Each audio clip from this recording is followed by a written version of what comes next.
अधिकार नागरिकता लिनबाट वञ्चित भएका सम्पूर्ण नेपाली नागरिकले समयमै सहज रूपमा नागरिकता पाउनुपर्छ। त्यो नेकपा एमाले निरन्तर उठाइरहेको विषय हो।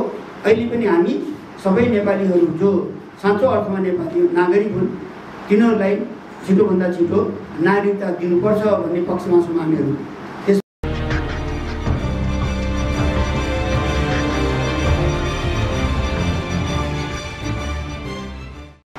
मुलुकको स्थिति अलि अप्ठ्यारो अवस्था छ, जटिलता छ र अहिलेको हाम्रो देशको परिस्थिति अलि विशिष्ट खालको छ। यो विशिष्ट खालको मैले किन भनेको भने जनताबाट निर्वाचित सरकारलाई अदालतको आदेशमा अपदस्थ गरिएको छ। यो संसारको इतिहासमा एउटा विशिष्ट किसिमको घटना हो। संसद विघटन भएर अदालतले पुनर्स्थापना गरिसकेपछि सरकार फेरबदल गर्ने कुरा, सरकार निर्माण गर्ने कुरा संसदको अधिकारको कुरा थियो। संसदलाई फिर्ता गर्नुपर्ने थियो, संसदलाई जिम्मा दिनुपर्ने थियो। तर त्यसो नगरिकन सिधै अदालतबाट सरकार बनाउने प्रधानमन्त्रीको घोषणा गर्ने जुन काम भएको छ यो वास्तवमा हाम्रो संविधानमा नभएको थियो र यो अत्यन्त खतरनाक कुरा हो। नेपालको राजनीतिमा अदालतले पार्टी विभाजन गरेको घोषणा गर्ने, अदालतले सरकार घोषणा गर्ने जुन खालको प्रवृत्ति देखा परेको छ यो लोकतन्त्र विरोधी प्रवृत्ति हो र यसले यस्तो प्रवृत्तिले पार्टीहरू कमजोर हुन्छन्, लोकतन्त्र कमजोर हुन्छ। एउटा बहाना बनाएर, कुनै पनि बहाना बनाएर लोकतन्त्रलाई कमजोर पार्ने जुन एउटा परिपाटी सुरु भयो यो चाहिँ गलत कुरा हो। त्यसो भएको हुनाले हाम्रो पार्टी त्यसको विरोध गर्दै आइरहेछ। फेरि पनि स्थानीय तहको निर्वाचन सम्पन्न भएको छ र अब अर्को निर्वाचन हुने दिशातर्फ छ। सरकारले अझैसम्म मिति घोषणा गरेका छैन। यो मिति घोषणा गर्न किन आडकाल भइरहेको छ भन्ने प्रश्न एउटा हामीलाई शङ्का लागिरहेछ। त्यस्तो नहुन पनि सक्छ, तर कतै यो चुनावलाई अलिक पर सार्नु खोजेको त होइन। यस्तो खालको पनि हल्लाहरू चलिरहेछ। वास्तवमा यदि त्यसो हो भने त्यो गम्भीर कुरा हो, बेठिक कुरा हो, गलत कुरा हो। नेकपा एमाले छिटोभन्दा छिटो चुनावको मिति घोषणा होस् भन्ने माग गर्न चाहन्छ, आग्रह गर्न चाहन्छ नेपाल सरकारलाई। त्यस्तै अहिलेको सरकार तपाईँहरू सबै पत्रकार साथीहरूले देखिराख्नु भएको छ, चौतर्फी रूपमा आर्थिक रूपमा जर्जर अवस्थामा पुर्याएको छ, मुलुकलाई सङ्कटमा पुर्याएको छ। अर्थमन्त्रीको बारेमा छानबिन भएको छ। यद्यपि तथ्यहरू मेटाइएको छ। तथ्यहरू नभेटाएको भन्ने होइन, तथ्यहरू मेटाएको कारणले नभेटिएको हो। घटनाक्रमहरूबाट त्यही पुष्टि गर्छ। यद्यपि अल्पमत बहुमतको आधारमा प्रतिवेदन बुझाइयो भन्ने सुनिएको छ र देशको अर्थतन्त्र निरन्तर खस्किँदै गएको छ, ओह्रालो लाग्दै गइरहेछ र चाहिँ नेपाली जनतामाथि ऋणको बोझ अचाकली रूपमा बढ्दैछ। व्यापार घाटा डरलाग्दो रूपमा बढ्दैछ। अहिले ब्याङ्कमा पैसा छैन। ब्याङ्कमा चाहिँ अहिले हामीले डलर चाहिँ साट्न पाउँदैनौँ। डलरको सञ्चित एकदम कम भएको छ। यसले गर्दा विदेशी विनिमयको लागि, पेमेन्टको लागि पनि हामीसित डलरको असाध्यै कमी छ। 6 महिनाको लागि छ भनिन्छ, तर यो समस्या झन् अल्झिँदै गइरहेको छ र देशमा, यो समाजमा आर्थिक रूपमा आर्थिक असमानता व्यापक रूपमा बढ्दै गइरहेछ र एकतिर निश्चित केही मुठीभरका मानिसहरू, केही मुठीभरका संस्थाहरूमा देशको पुँजी केन्द्रीकृत हुँदै गइरहेछ। यसरी हुने खाने र हुँदा खानेहरूको बिचको एउटा ग्याप बढ्दै गइरहेछ। समग्रमा मुलुकको अर्थतन्त्र जर्जर छ। हिजो हाम्रो पार्टीको अध्यक्ष केपी ओली प्रधानमन्त्री भएको अवस्थामा जुन यसको अर्थतन्त्र सुदृढ थियो, सबल अवस्थामा थियो। विभिन्न त्यस्ता तथ्याङ्कहरू छन्। पत्रकार साथीहरूले हिजोको सरकारको अवस्थाको, आर्थिक अवस्थाको तथ्याङ्क र अहिलेको सरकारको अवस्थाको तथ्याङ्क तपाईँले कम्पेयर गरेर हेर्नुभयो भनेदेखि जमिन आसमानको अन्तर छ। त्यसो भएको हुनाले हिजोको सरकार, यद्यपि जनताका कतिपय अपेक्षाहरू पुरा भएनन् होला, 3 वर्षमा सबै कुरा पुरा हुँदैनन्, तर पनि तुलनात्मक रूपमा धेरै नै राम्रा महत्त्वपूर्ण कामहरू भएका थिए। आर्थिक क्षेत्र सुदृढ थियो। राष्ट्रियताको पक्षमा विगतको सरकारले निकै राम्रा काम गरेको थियो। हाम्रो भूमि लिम्पियादेखि लिम्पियाधुरा लिपुलेकसम्मको हाम्रो भूमि भारतले मिचेको, भारतीय सेना कालापानीमा ल्याएर राखेको जुन अवस्था थियो त्यति बेलाको सरकारले त्यो हाम्रो भूमिबाट भारतीय सेना फिर्ता हुनुपर्छ, लिम्पिया दुर्गा र लिपुलेक फिर्ता गर्नुपर्छ, हामीले उपभोग गर्न पाउनुपर्छ भनेर गरिएको थियो, निर्णय भएको थियो, चुच्चे नक्सा जारी गरेको थियो र सरकारले सर्वदलीय बैठकमा सहमति गरेर पार्लियामेन्टबाट संसदबाट लिपुलेक लिम्पिया दुर्गासम्मको भूमि नेपालको भूमि हो भनेर नक्सा परिवर्तन गरेको छ, निर्णय गरेको छ, संविधानमै त्यसको व्यवस्था गरेको छ, संविधान संशोधन गरेर त्यसलाई संविधानमै व्यवस्था गरेको छ। एमालेको नेतृत्वमा केपी ओली नेतृत्वमा सरकार हुँदाखेरि गरिएका यी महत्त्वपूर्ण कामहरू, त्यस्तै इतिहासमा पहिलोपटक चीनसित व्यापार पारमाणु सन्धि गरिएको छ। विगतका कुनै पनि सरकारहरूले त्यो आँट गरेनन्, हिम्मत गरेका थिएनन्। केपी ओली नेतृत्वमा हुँदाखेरि मात्र त्यो आँट गरिएको छ, हिम्मत गरिएको छ र नेपाल एकपक्षीय रूपमा जुन भारतमाथिको निर्भरता त्यो चाहिँ टुटेको छ र अब हामी चीनको माध्यमबाट पनि त्यहाँका करिब 7वटा बन्दरगाहसम्म पनि हामीले सम्पर्क बढाउन सक्ने, त्यहाँबाट आयात निर्यात गर्न सक्ने बाटो खोलेको छ। त्यसो भएको हुनाले यस्ता तमाम कामहरू हिजोको सरकारको बेलामा भएका छन्। ती कुराहरू अहिले सम्भव छैन उल्लेख गरेर, तपाईँहरूले तथ्याङ्कहरू हेर्नुभएको हुन्छ। त्यसो भएर अहिलेको सरकार सम्पूर्ण रूपमा असफल छ, तर पनि यो सरकारको आयु धेरै छैन, समय धेरै छैन। अब चुनाव भयो भने नेकपा एमालेको सरकार बन्ने निश्चित छ, तसर्थ छिटोभन्दा छिटो चुनावको मिति घोषणा होस्, स्वतन्त्र निष्पक्ष ढङ्गले धाँधलीरहित तरिकाले चुनाव सम्पन्न होस्। विगतको स्थानीय तहको निर्वाचनमा जुन किसिमको धाँधली भयो, खरिद बिक्री भयो, त्यस्तो स्थिति कुनै हालतमा नहोस्, त्यस्ता कुराहरूलाई रोकियोस्। आचार संहितालाई सम्पूर्ण रूपमा सत्ता पक्षले प्रमुख रूपले लागू गरोस्, हामी सबैले लागू गरौँ, त्यो दिशातर्फ मुलुकलाई लग्ने र अब चुनाव निष्पक्ष रूपले छिटोभन्दा छिटो सम्पन्न गर्ने अर्थात् समयमै चुनाव गर्ने त्यो व्यवस्था हुनुपर्छ। त्यसको लागि सम्पूर्ण नेपाली जनताहरू त्यो दिशातर्फ संलग्न भएर अगाडि जानुपर्छ। सम्पूर्ण नेपाली जनता, सम्पूर्ण पार्टीका नेता कार्यकर्ता, विशेषतः नेकपा एमालेका सम्पूर्ण नेता कार्यकर्ता र पार्टी पङ्क्तिहरूलाई, पत्रकार साथीहरूको माध्यमबाट, सञ्चार जगतको माध्यमबाट अब आउने चुनावमा नेकपा एमालेलाई बहुमत ल्याउने गरी विजयी गराउनको लागि अगाडि बढ्नु जरुरी छ र पार्टीको हाम्रो जुन विशाल कार्यकर्ता पङ्क्ति छ त्यसलाई सम्पूर्ण रूपमा सक्रिय बनाउने, व्यवस्थित बनाउने कुरामा अगाडि बढ्नुपर्छ भन्ने कुरा समेत फेरि तपाईँ मार्फत पनि म सम्पूर्ण कार्यकर्ता पङ्क्तिहरूलाई हार्दिक अनुरोध गर्न चाहन्छु। यति भन्दै जो नेपाली जनताहरू वास्तवमा नेपाली नागरिक हुन्, नेपाली आमा बाउबाट जन्मेका वंशजको आधारमा र आमा बाउको नागरिकता भएका जति पनि नेपाली नागरिक छन्, बाउ छैनन् भने पनि आमाबाट पनि नागरिकता पाउने, बाउबाट मात्रै पाउने, आमाबाट मात्रै पनि पाउने, बाउ आमा दुईटै छन् भने झन् राम्रो अधिकार नागरिकता लिनबाट वञ्चित भएका सम्पूर्ण नेपाली नागरिकले समयमै सहज रूपमा नागरिकता पाउनुपर्छ। त्यो नेकपा एमालेले निरन्तर उठाइरहेको विषय हो। अहिले पनि हामी सबै नेपालीहरू जो साँचो अर्थमा नेपाली नागरिक हुन् तिनीहरूलाई छिटोभन्दा छिटो नागरिकता दिनुपर्छ भन्ने पक्षमा छौँ हामीहरू। त्यसमा हामी दृढ छौँ, हामी स्पष्ट छौँ।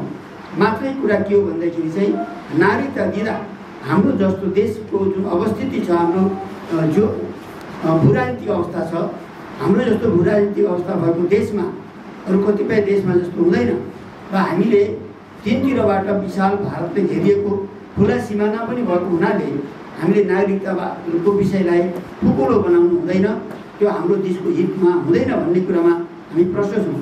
त्यसो भएको हुनाले अहिलेको नागरिकता जुन विधेयक पास भइरहेछ त्यसमा हाम्रो चाहिँ कमेन्ट्स, हाम्रो आपत्ति के कुरामा हो भनेदेखि अब विदेशबाट चाहिँ बिहा गरेर आउने, चाहे त्यो ज्वाइँ होस् चाहे त्यो बुहारी होस्, उनीहरूले चाहिँ यहाँ आउने बित्तिकै सिन्दुर हाल्ने बित्तिकै उसले नागरिकता पाउने जुन खालको प्रावधान, जुन खालको व्यवस्था भएको छ त्यसमा हाम्रो गम्भीर आपत्ति छ। यसबारेमा नेकपा एमालेको मात्रै होइन, विगतमा अन्य वामपन्थीहरूको पनि आपत्ति थियो, विरोध थियो। त्यसले गर्दाखेरि अरू पार्टीहरूको पनि समग्र नेपाली जनता र नागरिक समाजको पनि यसमा विरोध थियो, आलोचना थियो।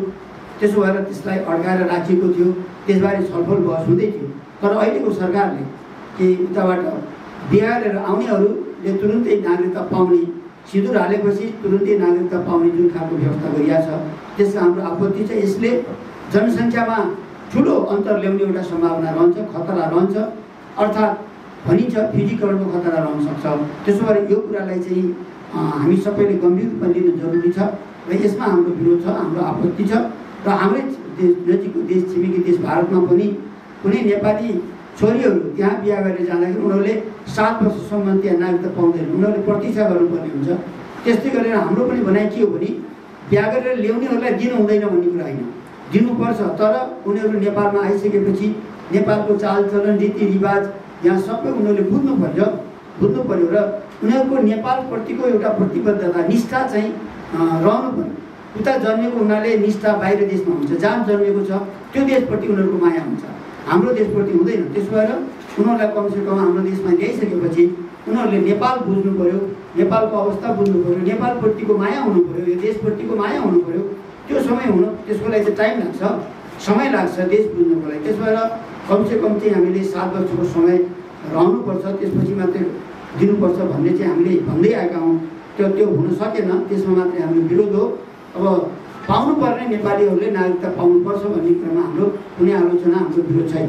मधेससित जोडिएको छ र मधेसमा नै हाम्रा मधेसमा बस्ने नेपाली नागरिकहरू क्रमशः उनीहरू अल्पमतमा पढ्दै जाने र विदेशबाट आएकाहरू क्रमशः बहुमतमा पढ्दै जाने र भोलि विदेशबाट चाहिँ उनीहरू आउने, उनीहरूले तुरुन्तै नागरिकता पाउने र अनि त्यसपछि त्यति मात्रै होइन, आज सिन्दुर हाल्ने, भोलि नागरिकता लिने, फेरि अनि छोडपत्र गर्ने, यस्तो एउटा प्रक्रिया पनि चल्न सक्छ योजनाबद्ध ढङ्गले। अनि त्यस्तो कुरालाई चाहिँ त्यो हुँदैन भन्न सकिँदैन। यो क्रमशः के हो भने जनसङ्ख्या यहाँ बढाएर अनि नेपाललाई चाहिँ आफ्नो कब्जामा लिने एउटा रणनीति हुन्छ, एउटा दीर्घकालीन उद्देश्य पनि हुन्छ। त्यो खतरा बढ्छ। त्यसो भएको हुनाले त्यस्ता कुराहरूलाई, यो पपुलेसनको कुरा चाहिँ सानो कुरा होइन, धेरै ठुलो कुरा हो। पपुलेसन, आफ्नो नियन्त्रणमा रहेको पपुलेसन, आफ्नो नियन्त्रणमा रहेको जनसमुदायहरू बढ्दै गयो भनेदेखि स्वाभाविक रूपमा के हुन्छ भन्दाखेरि चाहिँ त्यो देशको राष्ट्रियता कमजोर हुन्छ। विभिन्न देशमा यो समस्या देखा परिरहेको छ। त्यसो भएको हुनाले त्यस्तो स्थिति नेपालमा नहोस् भन्नुको लागि हामी हेरी सचेत छौँ। पहिल्यैदेखि यो कुरामा हामी सचेत छौँ। यसको खतरा सबभन्दा बढ्ता मधेसका जनताहरूलाई हुन्छ, जो वास्तवमा नेपाली नागरिक मधेसी उनीहरूलाई खतरा हुन्छ। त्यसो भएर चाहिँ यो मधेसको समस्या झन् बल्झेर नआओस् भन्ने हाम्रो दृष्टिकोण। एमालेलाई सिङ्गल लड्नु त कोही पनि सक्दैन नि नेकपा एमाले, त्यो त पुष्टि भइसक्यो।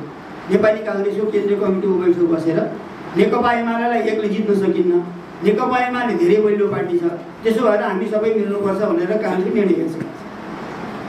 तर हामी चाहिँ के भने सिङ्गल लड्नुपर्छ भन्ने हाम्रो भनाइ छ। सिङ्गल लडौँ, ठिक छ, आफ्नो नीति कार्यक्रम र विचारको आधारमा काङ्ग्रेसको विचार, एमालेको विचार, माओवादीको विचार, समाजवादीको विचार, आफ्ना विचार जनताको बिचमा लैजाउँ। जनताले जुन विचार मन पराउँछन् भोट हाल्छन्, त्यसो गरौँ हामी भन्छौँ। होइन, उहाँहरू त्यसो गर्नु न र एमालेसित एक्लै लड्न सक्नुहुन्न भने हामी 5 दलसित पनि 6 दलसित पनि हामी लड्न तयार छौँ। लड्ने भनेको चुनाव लड्ने हो, हातापाई गर्ने होइन, चुनाव लड्ने हो। त्यसमा हामी चाहिँ एकदम तयार छौँ। हामी एक्लै भएर पनि हामी चुनाव लड्छौँ मात्रै होइन, हामी चुनाव लडेर जित्छौँ। स्थानीय तहको निर्वाचनमा अलिकति पदाधिकारीमा हाम्रो चाहिँ हामी सेकेन्ड पोजिसनमा छौँ। अवश्य पनि पदीय हिसाबले हामी कमजोर भयौँ, सेकेन्ड पोजिसन भयो। तर मतको हिसाबले हामी अहिले पनि नम्बर 1 छौँ। हिसाब गरी हुन्छ, बरु गठबन्धनको हिसाब कसरी गर्ने थाहा छैन, तर नेकपा एमालेको मजासँग हिसाब निक्लिन्छ। 34% हामीले मत पाएका छौँ। नेपाली काङ्ग्रेसले 33% लगभग पाएको छ। तर त्यो पनि हिसाब गर्न गाह्रो छ, किनकि गठबन्धनको मतमा काङ्ग्रेसको मत कति हो, माओवादीको मत कति हो भन्ने कुरा अनुमानित गर्ने कुरा हो, एक्युरेट निक्लन। तर हाम्रो एक्युरेट निक्लन्छ, किनकि हामीले गठबन्धन के ठाउँमा तल थोरै ठाउँ मात्र गरेका छौँ। त्यसो भएको हुनाले मतको हिसाबले हामी स्थानीय तहको निर्वाचनमा 5वटा दल मिल्दाखेरि पनि हामी सबभन्दा ठुलो पार्टी छौँ, यो प्रमाणित कुरा हो। त्यसो भएर जनमतको हिसाबले, पार्टी सङ्गठनको हिसाबले, पार्टी सदस्यको हिसाबले, सम्पूर्ण नेता र कार्यकर्ताको हिसाबले सङ्गठनको सञ्जाल कुनै पनि पार्टीको भन्दा नेकपा एमालेको व्यापक छ। वडा तहसम्म मात्रै होइन, टोलसम्म सङ्गठन छ, सङ्गठनको व्यापक सञ्जाल छ हामीसित जति सङ्गठन व्यवस्थित छ, व्यापक छ, कुनै पनि पार्टीको छैन। म च्यालेन्ज गरेर हुन्छ, तथ्य हेरे हुन्छ, तपाईँ पत्रकार साथीहरूले थाहा पाउनु सबै कुरा छ। त्यसो भएर हाम्रो जनआधार, हाम्रो सङ्गठन, हाम्रो नीति, हाम्रो सिद्धान्त, हामीले हिजो सरकार भन्दाखेरि, चाहे 9 महिने सरकार होस्, चाहे केपी ओली नेता हुँदाखेरि, प्रधानमन्त्री हुँदाखेरि बनेको सरकार होस्, हामीले धेरै राम्रो काम गरेका छौँ। तथ्य र प्रमाणहरू तपाईँ कम्पेयर गर्नुहोस्। अहिले शेरबहादुर प्रधानमन्त्री भएको सरकारले गरेका काम र हिजो केन्द्रीय हुँदा गरेका कामहरूको तुलना गर्नु, कुनै चाहिँ आग्रह पूर्वाग्रह होइन, तुलना गरेर निष्पक्ष ढङ्गले हेर्नु हो भनेदेखि फ्याक्ट तथ्यहरूले आफै बताउँछ कि एमाले सरकार चलाउँदा त्यो धेरै राम्रो हुन्छ भन्ने कुरा चाहिँ व्यवहारबाट देखिन्छ। त्यसो भयो भने फेरि पनि यो देशको लागि, राष्ट्रियताको लागि अनि लोकतन्त्रको लागि र त्यसपछि देशको समृद्धिको लागि, जनताको लागि चाहिँ नेकपा एमालेको सरकार बन्ने सम्भावना छ। हामी एक्लै चुनाव लडेर जित्ने योजना बनाएर हिँडिरहेछौँ। हामीले कार्यकर्तालाई पनि भनिरहेछौँ कि गठबन्धन हुन सक्ने सम्भावना छैन, तपाईँहरू यसमा क्लियर हुनुहोस्, गठबन्धन होला र चुनाव जितौँला भनेर नबस्नुहोस्, तपाईँहरू सम्पूर्ण रूपमा आफ्नो तयारी गर्नुहोस्। हामी चुनाव जित्ने पोजिसनमा छौँ, हाम्रो त्यो सम्पूर्ण आधार हामीसित छ। मात्रै कुरा के हो भन्दाखेरि चाहिँ युनिफाइड ढङ्गले 10 लाख सङ्गठित सदस्यहरू एकताबद्ध भएर लाग्ने हो भनेदेखि चाहिँ 5 दल होइन, अरू चाहिँ 5 दल सानातिना जब थपिए पनि एमाले जित्न सक्ने हैसियतमा छ। यो अतिरञ्जित कुरा होइन, यो यथार्थ। तर के भन्छ, धेरै विधेयक रोकिँदै गयो भनेदेखि अब अरू देशमा पनि हुन्छ, हाम्रो देशमा पनि हुन्छ। यद्यपि संसदीय मान्यता भने त्यो होइन। नारा लगाइरहेको बेला घेरमा एउटा मान्छे सांसद गएर नारा वेलमा गयो भने त्यो रोक्नुपर्छ, संसद चलाउनु हुन्न भन्ने एउटा मान्यता हो। तर प्र्याक्टिसमा के छ भन्दाखेरि चाहिँ अब रोकेर जाने भन्ने धेरै कुरा रोकिन्छ, धेरै कुरा रोकिन्छ। त्यसो भएको हुनाले नारा लाउँदै गरे पनि रोक्ने चलन छ, एउटा कुरा। र अर्को कुरा चाहिँ के भन्दा हामीले यो विधेयकको बारेमा त संशोधन प्रस्ताव त धेरै साथीहरूले हाल्नु भएको छ। तपाईँले सोधेको जुन कन्सर्न जो कुरा हो कि विधेयक उहाँहरूले हाल्नुभएको छ, त्यसमा बोल्नुभएको छ, संशोधन प्रस्ताव राख्नुभएको छ र त्यो त भोटिङ भएको छ। सभामुखले हुन्छ र हुन्न भनेर टुङ्गाउनु भएको छ र हामीले जुन संशोधन प्रस्ताव हाम्रो सांसदले राख्नुभएको छ त्यो संसदको बहुमतबाट के भएको छ, रिजेक्ट भएको छ। संसदको त तरिका के हो भन्दा जतिसुकै जेसुकै भए पनि त्यो अल्पमत र बहुमतबाट टुङ्ग्याउने ठाउँ हो कि डेमोक्रेटिक सिस्टम पनि त्यही हो। अब विरोधीहरूले अनेक तरिकाहरू अपनाउँछन्। त्यहाँ बम बारुद पड्काउने त होइन, त्यहाँ त भोटिङ गर्ने हो लास्टमा हो। त्यसो भएको हुनाले हामीले हाम्रो विरोध भएको हुनाले हामीले संशोधन प्रस्ताव राख्नु। संशोधन प्रस्ताव नराखेर कुरकुर हिँड्या भए तपाईँले सोधेको प्रश्न चित्राङ्गजीले एकदम सठिक प्रश्न सोध्नुभयो भन्ने हुन्थ्यो। तर तपाईँको अलिकति कहाँनिर सोद्धाखेरि ख्याल तपाईँले गर्नु भएन भने संशोधन राख्या त्यो भोटिङबाट चाहिँ हामीलाई त पराजित गरिदियो नि। भोटिङबाट पराजित गरेपछि त सक्यो नि, संसदीय सिस्टममा त त्यही हुन्छ। त्यसो भएको हुनाले त्यसमा पराजित भएको भए तापनि हामी त्यो कुरा चाहिँ हामी त्यसमा अडेकै छौँ। पराजित भए पनि हामीले उठाएको कुरा जायज हो। कहिलेकाहीँ के हुन्छ भने जायज कुरा पनि अल्पमतमा पर्छ क्या, संसारमा त्यस्तो हुन्छ। ठिक हो, तर अल्पमतमा पर्छ। त्यसरी अहिले यो हामीले उठाएको कुरा जायज हो, सही हो, त्यो भविष्यमा पनि त्यो प्रमाणित हुन्छ त्यो कुरा। तर अहिले चाहिँ के भन्दा संसदबाट त्यसले अब जुन हाम्रो अल्पमतमा पर्नेहरू सङ्ख्या पुगेन र यहाँ आफूलाई कम्युनिस्ट वामपन्थी भन्ने, राष्ट्रवादी भन्ने, हिजो त्यो विधेयक ठिक छैन, यस्तो गर्नुहुन्न भन्ने तिनै नेताहरू, तिनै पार्टीहरू कुन मुखले अहिले पास गरे? बरु सोध्नु पर्ने उहाँहरूलाई, बरु सोध्नुपर्छ तपाईँ पत्रकार साथीहरू उहाँहरूलाई। हिजो तपाईँहरू विरोध गर्ने त्यही कुरा आज तपाईँहरू किन पास गर्नु? जनताले पत्याएपछि भोट दिन पाउँछन्। नेपाली नागरिकहरूले मन लागेको पार्टी खोल्न पाउँछन्, मन लागेको कुनै पार्टीमा जान पाउँछन्, मन लागेको कुनै पार्टीमा नजान सक्छन्, मन लागेको पार्टीलाई भोट दिन सक्छन्। त्यसो भएर अब जसलाई जे मन लाग्छ त्यो जे मन लाग्छ भन्नाले संविधानको मातहतमा रहेर, नियम कानुनको मातहतमा रहेर पार्टी खोल्न पाइन्छ, चुनाव उठ्न पाइन्छ, पार्टी नखोलेर पनि चुनाव उठ्न पाइन्छ, जनताले भोट दियो जित्न पाइन्छ। हामीले ल्याएको लोकतन्त्र यो सबभन्दा बेस्ट छ।